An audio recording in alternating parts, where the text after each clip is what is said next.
Assalamualaikum warahmatullahi wabarakatuh. Salam sejahtera untuk kita semuanya. Om Swastiastu, Namo Buddhaya, salam kebajikan. Rahayu Sagung Dumadi.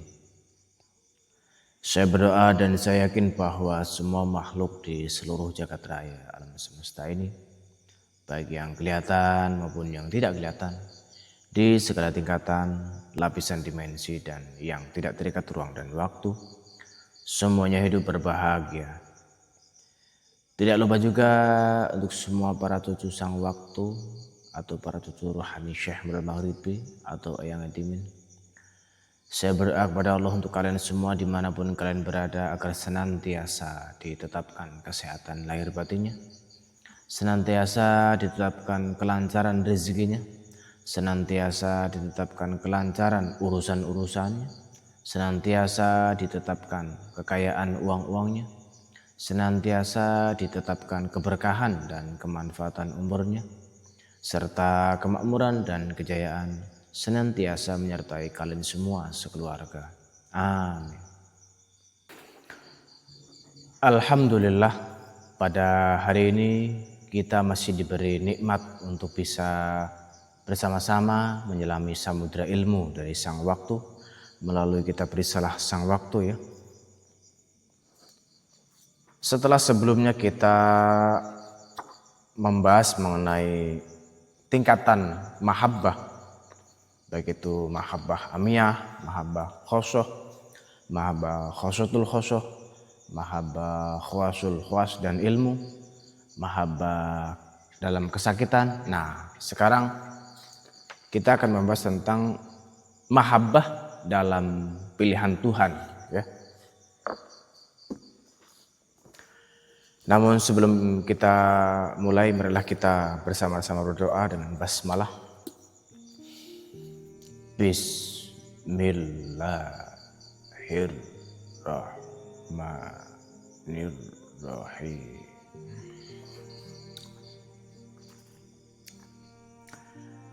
Mahabbah dalam pilihan Tuhan. Wejangan tentang derita, cobaan, dan pengkhianatan sebagai tanda pilihan dan jalan menuju puncak cinta. Wejangan Sang Waktu bagian ke-14. Beliau berkata, "Wahai cucuku yang sedang memikul beban tak terucapkan, beban yang tidak bisa kau ceritakan kepada siapapun, karena tidak ada kata-kata yang cukup untuk menggambarkannya. Beban yang hanya kau simpan dalam relung hati yang paling dalam. Beban yang membuat punggungmu terasa bungkuk meskipun secara fisik engkau berdiri tegak. Di tepi jurang kesunyian ini, di mana tidak ada suara selain detak jantung kita yang berdegup pelan, di mana tidak ada cahaya selain bintang-bintang yang jauh dan redup, di mana tidak ada yang mendengar selain Dia yang Maha Mendengar.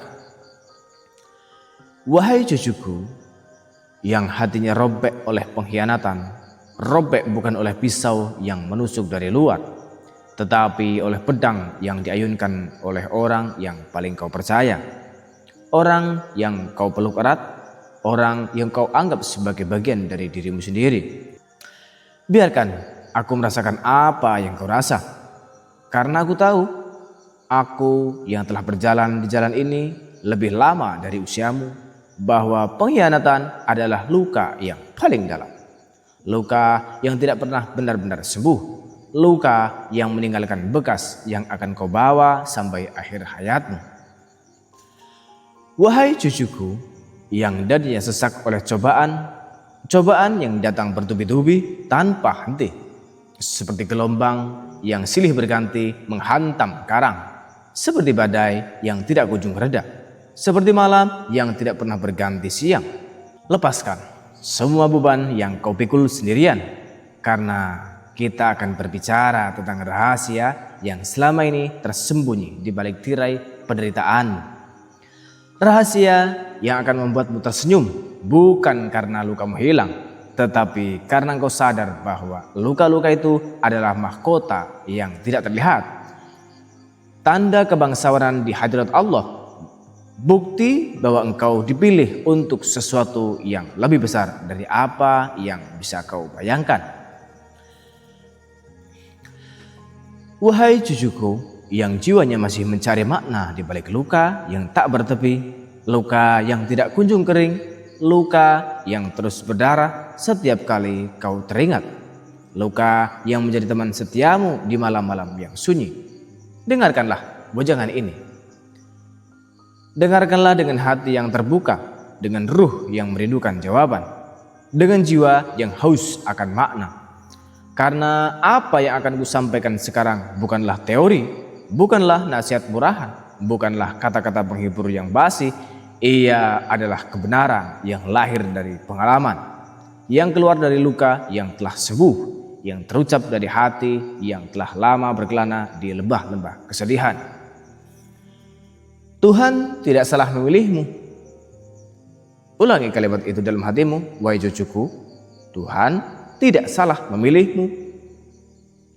Ketika engkau merasa bahwa semua cobaan ini di luar batas kemampuanmu, ingatlah bahwa Tuhan tidak salah memilihmu.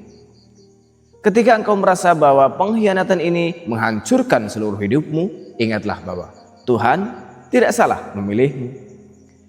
Ketika engkau merasa bahwa derita ini terlalu berat untuk kau tanggung, ingatlah bahwa Tuhan tidak salah memilihmu. Ia tidak mungkin salah. Ia tidak pernah salah, ia tidak akan pernah salah. Jika ia memilihmu untuk menanggung beban ini, berarti engkau mampu menanggungnya.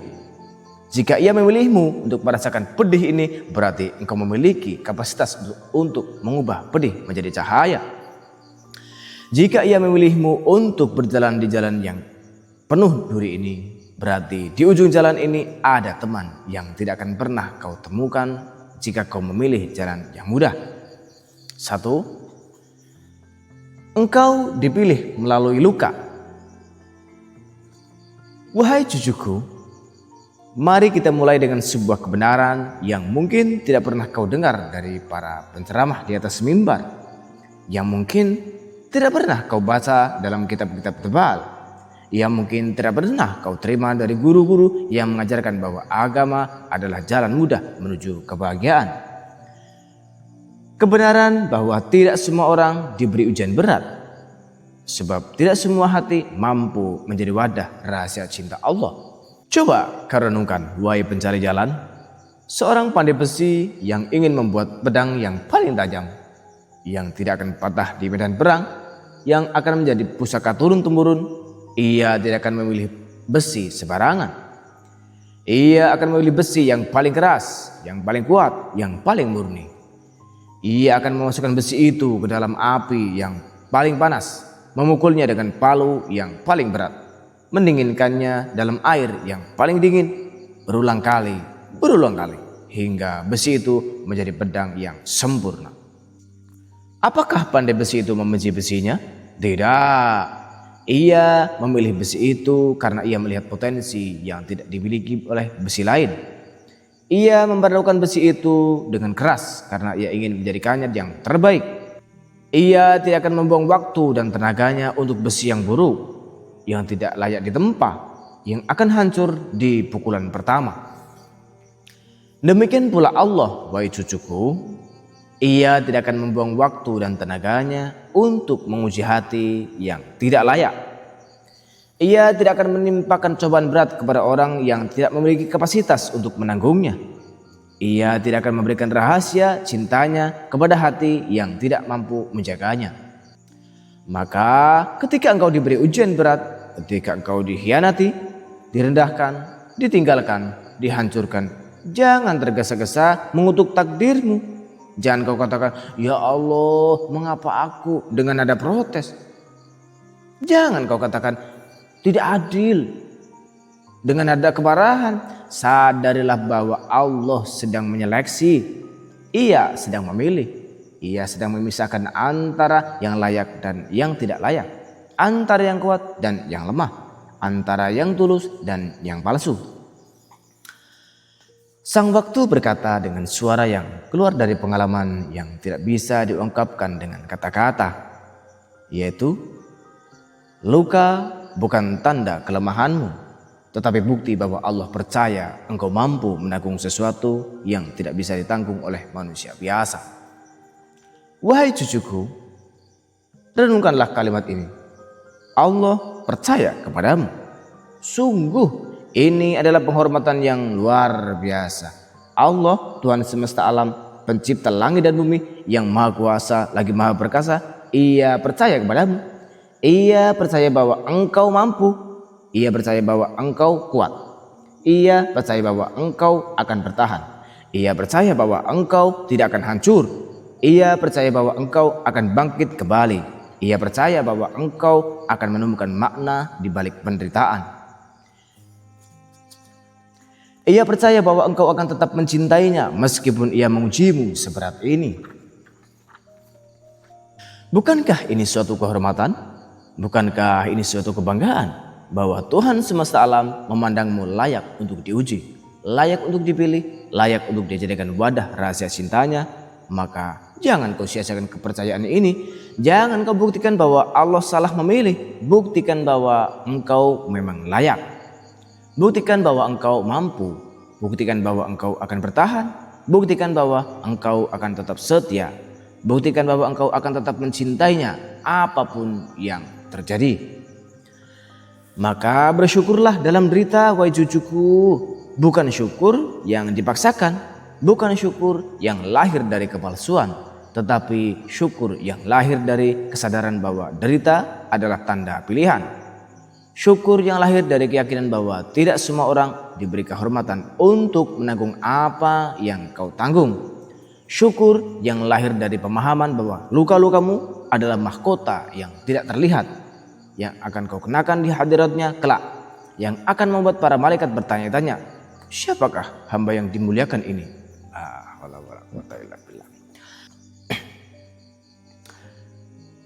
Sang waktu berkata, ini dengerin. Di hari kiamat nanti, ketika orang-orang yang hidupnya mudah dan nyaman di dunia melihat pahala orang-orang yang diuji dengan berat, mereka akan berharap bahwa kulit mereka akan dipotong dengan gunting demi mendapatkan pahala seperti itu. Maka jangan kau iri pada mereka yang hidupnya mudah, iri mereka padamu, karena engkau telah dipilih untuk diuji dan mereka tidak. 2. Cobaan adalah surat rahasia dari kekasih. Beliau berkata, wahai cucuku, engkau mungkin mengira bahwa cobaan adalah hukuman, bahwa musibah adalah kemarahan, bahwa penderitaan adalah tanda bahwa Allah murka kepadamu. Itu adalah pemahaman orang awam. Pemahaman mereka yang belum merasakan manisnya cinta. Pemahaman mereka yang masih melihat Allah sebagai hakim yang galak, bukan sebagai kekasih yang lembut. Kenyataannya, wahai pencari jalan, setiap cobaan yang datang bukan untuk menghancurkanmu, melainkan untuk menyusun ulang jalanmu menujunya. Ia seperti arsitek yang merobohkan bangunan lama yang rapuh untuk membangun bangunan baru yang kokoh. Proses perobohan itu memang berisik, berdebu, mengganggu. Namun tanpa perobohan, bangunan baru tidak akan pernah berdiri. Ia akan tetap menjadi bangunan lama yang suatu saat akan rubuh dengan sendirinya, menimpa penghuninya, menghancurkan segalanya. Demikian pula cobaan. Ia merobohkan bangunan egomu yang rapuh, bangunan kesombonganmu yang lapuk, bangunan keterikatanmu pada dunia yang suatu saat akan hancur dengan sendirinya. Prosesnya sakit, sangat sakit. Namun tanpa proses ini, engkau akan tetap tinggal di bangunan yang akan rubuh ketika kematian datang, dan kehancurannya akan jauh lebih dahsyat. Maka biarkanlah Allah merobohkan bangunan lamamu. Biarkan Ia membangun yang baru di atas reruntuhan itu, bangunan yang tidak akan pernah rubuh, karena fondasinya adalah cinta dan arsiteknya adalah kekasih. Sang waktu mengajarkan dengan kalimat yang sangat indah, kalimat yang seharusnya terukir di setiap salik, yaitu Allah menulis kisah paling indah dengan tinta kesedihan, sebab tinta air mata lebih jujur daripada tinta kebahagiaan. La haula wala quwata illa billah. La haula wala quwata illa billah. Bisa puitis gitu ya.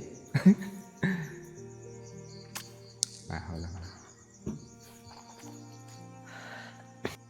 Wahai cucuku, cobalah kau perhatikan kisah cinta yang paling terkenal dalam sejarah manusia.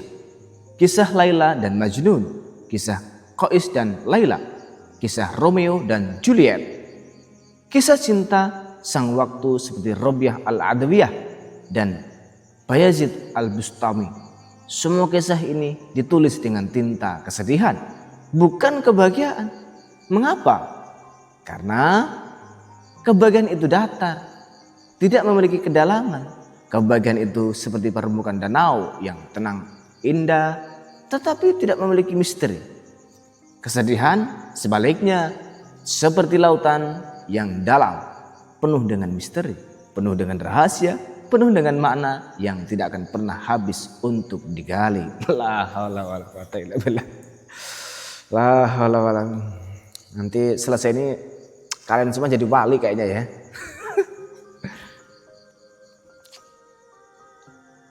Saya masih bertanya-tanya ya. Kok sang waktu bisa tahu ya? Ada yang namanya Romeo dan Juliet. Ya Allah. La haula wala quwata illa billah. Lanjut ya. Jika Allah menulis kisah cintamu dengan tinta kesedihan, itu berarti ia menganggap kisahmu penting. Ia menganggap hidupmu layak untuk diceritakan. Ia menganggap perjalananmu layak untuk diabadikan. Ia tidak akan membuang tinta kesedihan untuk kisah yang biasa-biasa saja. Ia menyimpannya untuk kisah-kisah yang luar biasa, untuk jiwa-jiwa yang besar, untuk hamba-hamba yang dipilihnya. Ketika Allah mencintai seseorang, Ia tidak memberinya jalan yang mudah. Ia memberinya jalan yang penuh ujian agar cintanya tumbuh menjadi tulus. Wahai cucuku, renungkanlah. Jika Allah memberimu jalan yang mudah, jika segala sesuatu berjalan sesuai keinginanmu, jika doa-doamu selalu dikabulkan, jika tidak ada ujian yang berarti, jika hidup terasa seperti berjalan di atas hamparan sutra, apakah cintamu akan tulus? Atau apakah cintamu hanya akan menjadi cinta karena kemudahan? Apakah engkau akan tetap mencintai Allah jika suatu saat jalan itu menjadi sulit? Apakah engkau akan tetap beribadah jika doa-doamu tidak dikabulkan? Apakah engkau akan tetap bersyukur jika nikmat-nikmat itu dicabut? Allah tidak ingin cintamu menjadi cinta karena kemudahan. Ia ingin cintamu menjadi cinta yang tulus, cinta yang tidak tergantung pada kondisi, cinta yang tetap menyala meskipun badai menerpa. Maka Ia memberimu jalan yang penuh ujian. Ia tidak memberimu apa yang kau minta, agar kau belajar bahwa yang kau butuhkan bukanlah pemberian, tetapi pemberi. La haula wala quwata illa billah. Ia mengizinkan orang-orang menyakitimu agar kau belajar bahwa ketenangan sejati tidak datang dari manusia. Ia menunda pengabulan doamu agar kau belajar bahwa kedekatan dengannya lebih berharga daripada pengabulan. Ya. Sahih. Maka ketika engkau kehilangan, ketika engkau gagal, ketika engkau sakit, ketika engkau dikhianati, jangan berkata, aku dibenci. Dengan ada keputusasaan, katakanlah dengan penuh keyakinan, aku sedang dibentuk. Engkau sedang dibentuk oleh tangan-tangan kasih Allah, seperti tanah liat yang sedang dibentuk oleh perajin yang mahir. Proses pembentukan itu memang terasa ditekan, ditarik, dipotong, dibentuk. Namun tanpa proses itu, engkau tidak akan pernah menjadi bejana yang indah, yang berguna, yang bernilai. Engkau hanya akan menjadi gumpalan tanah liat yang tidak berbentuk, yang tidak memiliki tujuan, yang tidak akan pernah dipajang di istana raja. Sang waktu berkata, cinta tanpa cobaan adalah seperti pedang tanpa tempaan, tajam di awal namun patah di medan perang. Cobaan adalah tempaan yang membuat berang cinta menjadi kuat. Tidak mudah patah, tidak mudah tumpul, maka jangan kau hindari tempaan, terimalah dengan sabar. Karena setiap pukulan palu adalah tanda bahwa pedangmu sedang dipersiapkan untuk pertempuran yang lebih besar. La haula wala quwwata.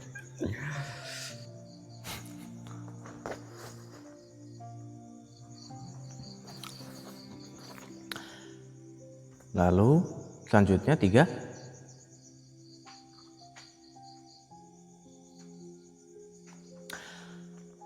Pengkhianatan adalah cermin keteguhan.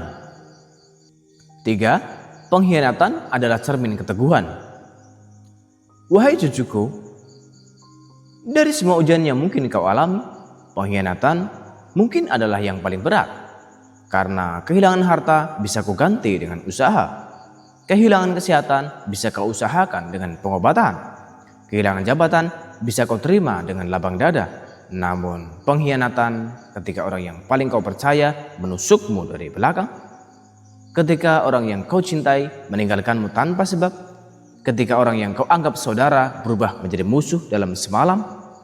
Pengkhianatan meninggalkan luka yang tidak bisa disembuhkan oleh waktu, yang tidak bisa diobati oleh obat, yang tidak bisa dilupakan dengan mudah. Namun ketahuilah wahai pencari jalan, pengkhianatan dari manusia bukan akhir cinta, tetapi awal pemurnian sejati. Ia seperti api yang membakar kayu-kayu kering yang menempel pada emas.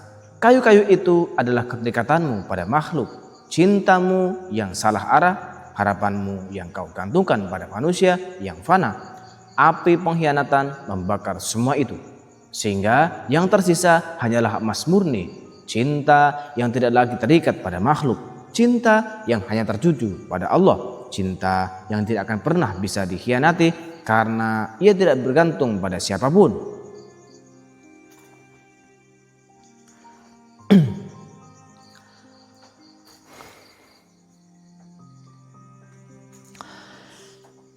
Sang waktu berkata dengan suara yang penuh makna, suara yang keluar dari hati yang telah berulang kali dikhianati dan berulang kali memaafkan. Jangan marah pada orang yang mengkhianatimu, sebab ia hanyalah alat yang digunakan Tuhan untuk melepaskanmu dari cinta yang salah arah. Wahai cucuku, renungkanlah. Engkau mencintai manusia karena ingin tenang. Engkau menggantungkan harapanmu pada mereka karena kau mengira mereka akan selalu bersamamu. Engkau menaruh percayaanmu pada mereka karena kau mengira mereka tidak akan pernah mengkhianatimu. Maka Allah kirimkan pengkhianatan, bukan karena ia benci padamu, tetapi karena ia ingin melepaskanmu. Ia ingin membebaskanmu dari belenggu cinta yang salah arah. Ia ingin menunjukkan kepadamu bahwa ketenangan yang kau cari tidak akan pernah kau temukan pada manusia. Karena manusia itu sendiri sedang mencari ketenangan. Ia ingin mengajarkanmu bahwa tempat satu-satunya untuk menggantungkan harapan adalah padanya. Karena ia tidak akan pernah pergi, tidak akan pernah berubah, tidak akan pernah mengkhianati. Jangan sesali dikhianati, wahai cucuku. Jangan kau buang waktumu untuk meratapi nasib, untuk mengutuk orang yang mengkhianatimu, untuk berencana membalas dendam, karena orang yang mengkhianatimu sadar atau tidak sedang melakukan tugas yang sangat mulia. Ia sedang menjadi alat Allah untuk membersihkan hatimu dari kotoran cinta kepada makhluk. Ia sedang menjadi palu yang memecahkan tembok yang memisahkanmu dari Allah. Ia sedang menjadi pisau yang memotong tali-tali yang mengikatmu ke dunia. Maka berterima kasihlah padanya, doakan kebaikan untuknya, karena tanpa dia engkau mungkin akan selamanya terperangkap dalam ilusi bahwa manusia bisa menjadi sandaran. Tanpa dia engkau mungkin akan terus menggantungkan harapan pada makhluk yang fana dan akan terus kecewa setiap kali mereka mengecewakanmu. Tanpa dia engkau mungkin tidak akan pernah menemukan jalan pulang kepada Allah, karena engkau terlalu sibuk mencari rumah di hati manusia yang tidak pernah bisa menjadi rumah. Sang waktu berkata, orang yang mengkhianatimu adalah gurumu yang paling jujur. Ia mengajarkanmu bahwa tidak ada yang bisa kau percayai selain Allah. Ia mengajarkanmu bahwa cinta kepada makhluk tanpa batas adalah kebodohan. Ia mengajarkanmu bahwa ketenangan sejati hanya ada di sisinya. Maka jangan kau benci dia, bersyukurlah atas kehadirannya dalam hidupmu, karena tanpa dia engkau mungkin akan selamanya buta.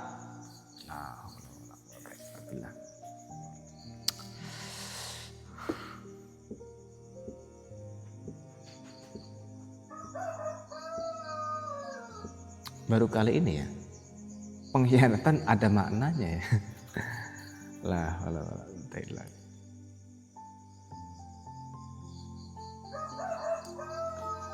ya.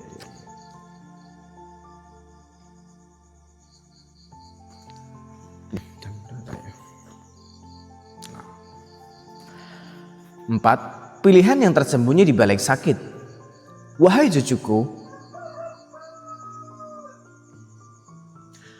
cucuku, engkau mungkin mengira bahwa musibah yang menimpamu adalah kebetulan, bahwa cobaan yang kau alami adalah nasib buruk, bahwa pengkhianatan yang kau rasakan adalah ketidakadilan. Itu adalah pandangan orang yang melihat dengan mata lahir, yang tidak mampu menembus tabir, yang tidak memiliki penglihatan batin. Kenyataannya, wahai pencari jalan, apa yang engkau sebut sebagai musibah seringkali adalah pintu menuju makom yang lebih tinggi. Apa yang kau anggap sebagai kehancuran seringkali adalah awal dari kebangkitan yang tidak pernah kau bayangkan sebelumnya.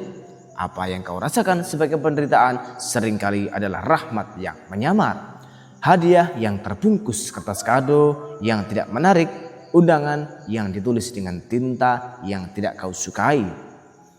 Sang waktu menuturkan dengan suara yang dalam, suara yang keluar dari pengetahuan yang tidak diperoleh dari buku, yaitu Allah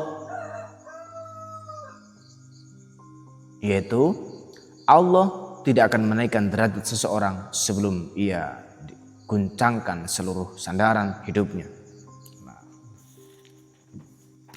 Wahai cucuku, cobalah kau perhatikan. Sebuah bangunan tidak akan pernah naik ke tingkat yang lebih tinggi jika fondasinya tidak diguncang terlebih dahulu.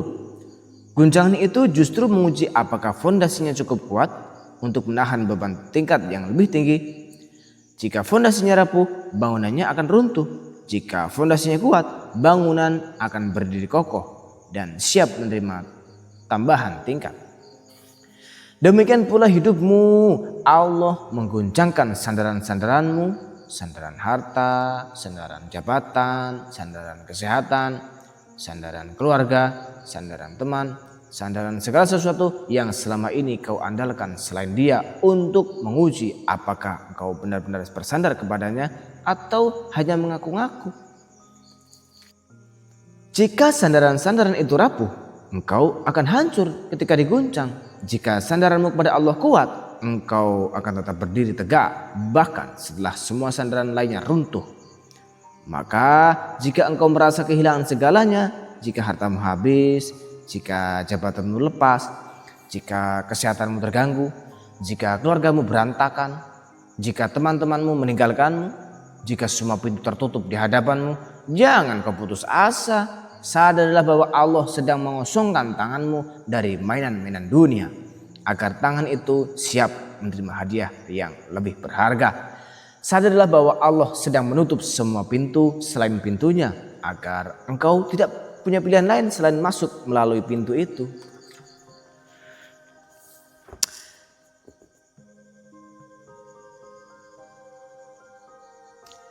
Sadarilah bahwa Allah sedang mematahkan semua tongkat yang kau sandari, agar engkau belajar berjalan tanpa tongkat, bersandar hanya kepadanya. Cobaan besar, wahai cucuku, hanyalah latihan bagi jiwa besar. Allah tidak akan memberikan cobaan besar kepada jiwa yang kecil, karena jiwa itu tidak akan mampu. Ia akan hancur dan kehancurannya tidak membawa manfaat apapun. Maka ketika engkau diberi cobaan besar, itu berarti Allah menganggap jiwamu besar. Ia menganggapmu layak untuk dilatih, untuk dididik, untuk dipersiapkan menjadi sesuatu yang lebih besar dari apa yang kau bayangkan. Dan setiap pengkhianatan yang engkau tahan dengan sabar, setiap kali engkau memaafkan tanpa diminta, setiap kali engkau mendoakan tanpa dibalas, setiap kali engkau tersenyum meskipun hatimu menangis, adalah satu langkah naik derajat para kekasih ilahi. Bukan tangga yang terbuat dari kayu atau batu, tetapi tangga yang terbuat dari kesabaran dan keteguhan. Setiap anak tangga adalah luka yang telah kau maafkan. Setiap pijakan adalah air mata yang telah kau tahan. Setiap pegangan adalah doa yang telah kau panjatkan di tengah kesepian. La haula wala quwata illa billah.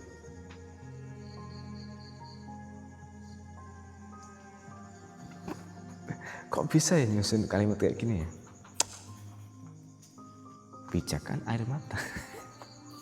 La haula. Sang waktu berkata, derajat para wali tidak diukur dari berapa banyak sholat yang mereka kerjakan, atau berapa lama mereka berpuasa, atau berapa banyak Al-Quran yang mereka baca. Derajat mereka diukur dari berapa banyak luka yang mereka maafkan, berapa banyak pengkhianatan yang mereka tahan dengan sabar, berapa banyak cobaan yang mereka lewati dengan senyuman, karena inilah yang paling berat, dan pahala yang paling besar diberikan untuk hal yang paling berat. 5. Rahasia mahabbah dalam pilihan Tuhan. Wahai cucuku, kita telah berbicara panjang lebar. Namun ada satu rahasia lagi yang harus kau ketahui. Rahasia yang paling dalam, paling agung, paling membingungkan bagi akal, tetapi paling menenangkan bagi hati. Rahasia tentang bagaimana Allah memilih hambanya. Sang waktu membuka tabir rahasia ini dengan suara yang bergetar, suara yang seolah-olah keluar dari Lauhul Mahfuz sendiri, yaitu ketika Allah mencintai seseorang, ia berfirman kepada malaikatnya, ujilah dia dengan kehilangan agar ia kembali kepadaku, ujilah dia dengan kegelapan agar ia mencari cahayaku, ujilah dia dengan pengkhianatan agar ia belajar mencintai tanpa pamrih. La haula wala quwwata illa billah. Jadi itu ya alasannya ya. Ya. Udah tahu arti pengkhianatan ya. Baru kali ini ya, pengkhianatan ada maknanya. Rasa sakit itu justru menggembirakan. Bisa ya. La haula wala quwwata illa billah. Lanjutnya, wahai cucuku, bayangkanlah di istana Allah yang tertinggi, di hadirat yang maha mulia, terdengar firman yang ditujukan khusus untukmu. Allah berbicara tentangmu kepada malaikat-malaikatnya. Ia memerintahkan mereka untuk mengujimu, bukan karena ia marah, tetapi karena ia rindu. Ia ingin engkau kembali kepadanya. Ia ingin engkau mencari cahayanya. Ia ingin engkau belajar mencintai tanpa pamrih. Ia ingin engkau menjadi kekasihnya. Dan para malaikat dengan patuh menulis di Lauhul Mahfuz, di kitab abadi yang tidak pernah salah, yang tidak pernah berubah, yang menjadi catatan segala takdir, yaitu inilah hamba pilihan yang akan mengenal cinta bukan dari hadiah tetapi dari kehilangan. Wahai cucuku, engkau adalah hamba pilihan. Bukan pilihan karena kau sempurna, bukan pilihan karena kau kuat, bukan pilihan karena kau layak. Pilihan karena Allah menghendakinya, pilihan karena Allah melihat sesuatu dalam dirimu yang tidak kau lihat sendiri. Pilihan karena Allah ingin menjadikanmu teladan bagi orang lain. Bukti bahwa cinta bisa bertahan di tengah badai. Bukti bahwa kesetiaan bisa tetap tegak di atas reruntuhan. Bukti bahwa seorang hamba bisa tetap bersujud meskipun dunia menghancurkannya. Engkau akan mengenal cinta, cinta dalam huruf besar, cinta yang menjadi sumber segala cinta bukan dari hadiah yang mudah, tetapi dari kehilangan yang menyakitkan. Engkau akan belajar bahwa cinta sejati tidak diukur dari apa yang kau terima, tetapi dari apa yang kau berikan. Engkau akan belajar bahwa cinta sejati tidak menuntut balasan, tidak mengharap imbalan, tidak mempersoalkan pantas atau tidak. Engkau akan belajar bahwa cinta sejati adalah ketika engkau tetap mencintai meskipun tidak dicintai kembali. Ketika engkau tetap memberi meskipun tidak diberi.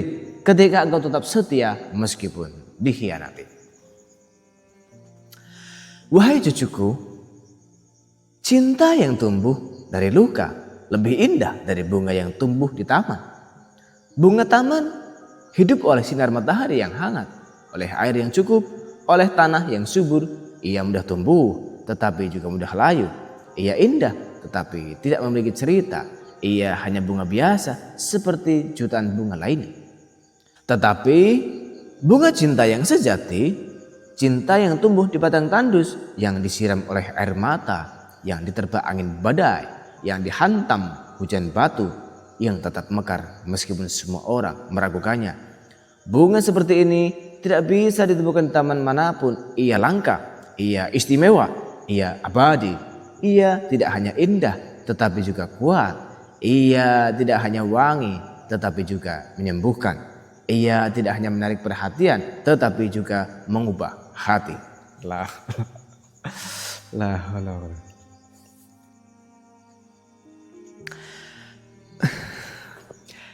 Maka jangan kau sesali lukamu. Lukamu adalah tanah tempat bunga cinta itu tumbuh.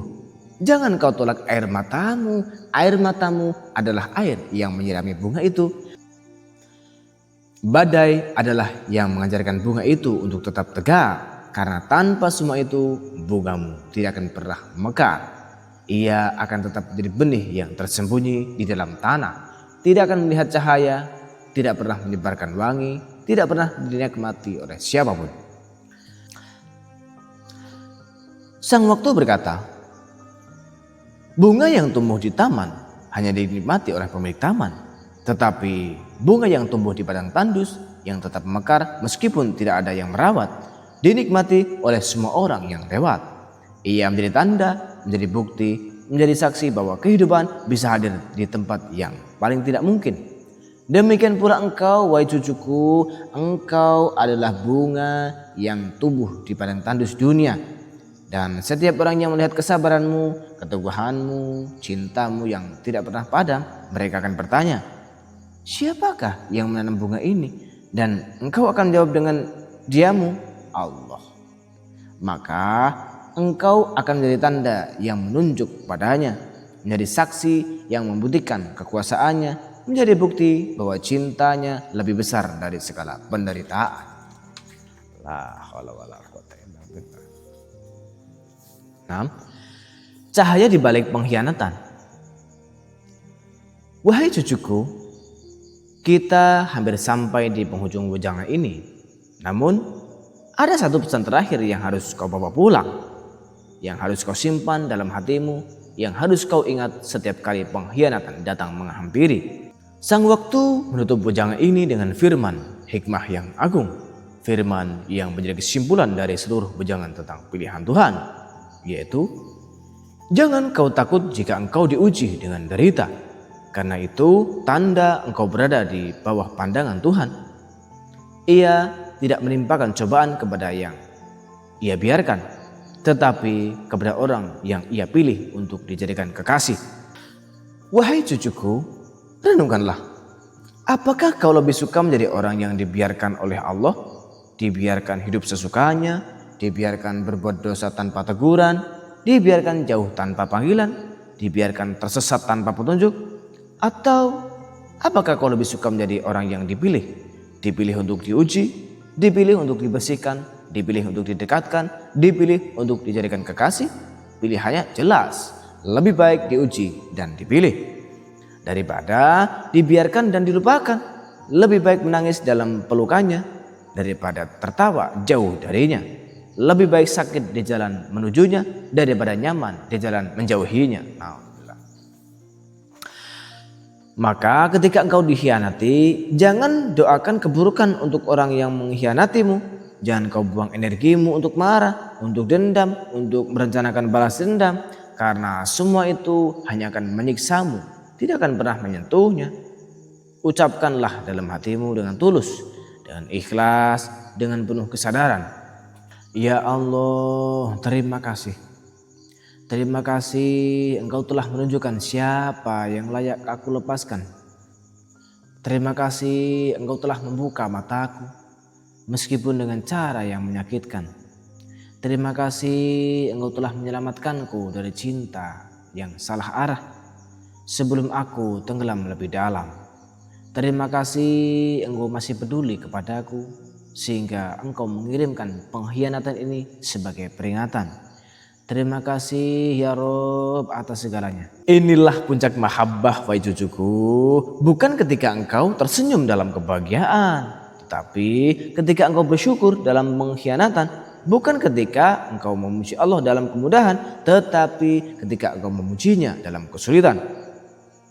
Bukan ketika engkau merasa dekat dengannya karena nikmat yang melimpah, tetapi ketika engkau merasa dekat dengannya karena luka yang mengajarkanmu bahwa hanya Dia yang tidak pernah pergi. Selanjutnya yang ketujuh, engkau tidak dikutuk, engkau diundang.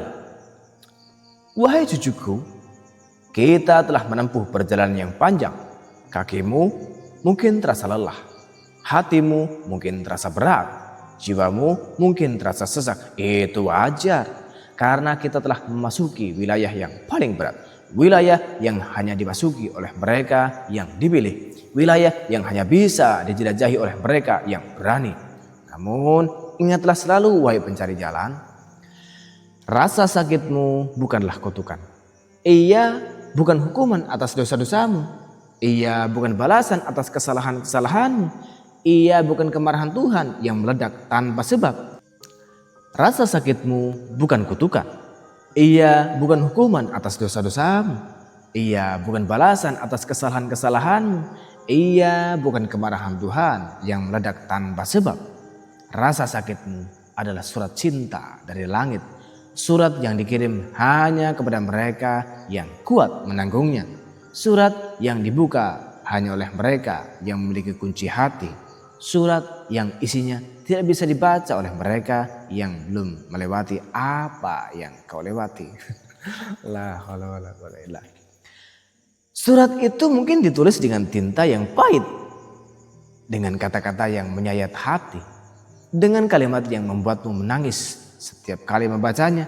Namun di balik semua itu ada pesan yang tersembunyi, yaitu aku bersamamu, aku tidak meninggalkanmu, aku memujimu karena aku mencintaimu, aku memilihmu karena aku melihat potensi dalam dirimu yang tidak kau lihat sendiri.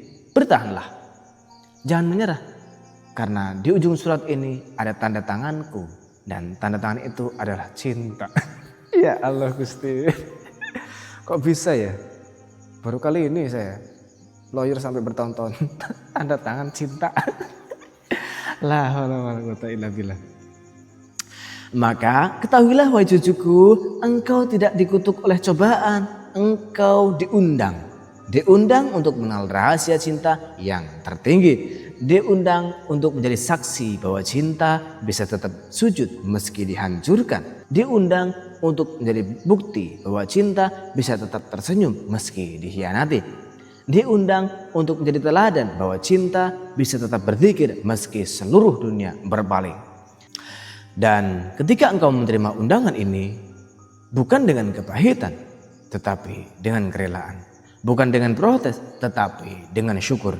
Bukan dengan air mata keputusasaan, tetapi dengan air mata kerinduan. Maka engkau akan sampai.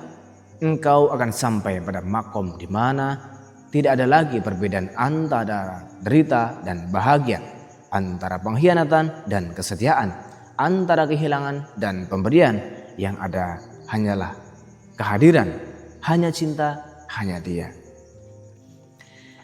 Cinta yang tetap sujud meski dihancurkan, cinta yang tetap tersenyum meski dikhianati, dan cinta yang tetap berzikir meski seluruh dunia berpaling. Inilah cinta yang tertinggi, cinta para kekasih, cinta yang abadi, cinta yang tidak akan pernah mati. La haula wala quwata illa billah. Ya Allah Gusti, masa gitu ya. Alhamdulillah, Pada hari ini kita telah bersama-sama menyelami samudra ilmu dari Sang Waktu melalui kitab Risalah Sang Waktu ya. Bagi yang menginginkan kitab Risalah Sang Waktu, silakan dihubungi sendiri ya ke tim Syiar Malam ya. Barangkali kalian pengen menjelajahi ataupun baca sendiri ya silakan. Tapi jika misalnya ada sedulur semua atau para cucu Sang Waktu yang mungkin tidak punya banyak waktu untuk melihat secara terus-menerus, barangkali lagi sambil nyetir atau apa gitu ya, silakan bisa di scan ya di Spotify ya. Keywordnya itu Risalah Sang Waktu. Nanti kalian bisa dengarkan tanpa melihat suatu video gitu ya. Jadi saya harap bisa bermanfaat ya. Saya berharap kita senantiasa diberi percikan cahaya ilahi. Jika ini bermanfaat, silakan di-share ke saudara, ke teman, tetangga, agar tidak hanya kita yang menerima percikan cahaya ilahi. Kita mulai revolusi dari dalam diri kita sendiri. Apabila berkenan ya silakan di subscribe ya, biar gak ketinggalan informasi ya. Akhir kata, mohon maaf apabila banyak kesalahan. Saya akhiri, wassalamualaikum warahmatullahi wabarakatuh. Om Santi Santi Om.